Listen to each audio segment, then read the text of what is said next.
kuona kuwa baada ya elimu yako hapa, niwakwambia hivi, ujitahidi ujiwekee ratiba ya kusoma usiku saa ngapi. Baada ya elimu yako, nataka kuona wepo hapa mmoja wao ameapishwa awe rais wa Tanzania. Nataka kuona hapa mmoja wao amekuwa kama Elon Musk, the richest person namba 1 duniani. Nataka kuona kina Baresa, kuna Mo Dewji na kina nani matajiri wakubwa hapa.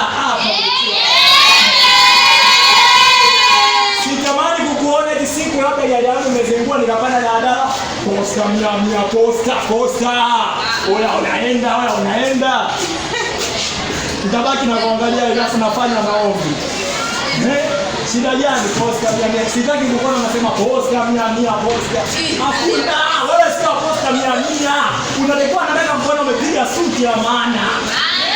Unaendesha gari ya maana.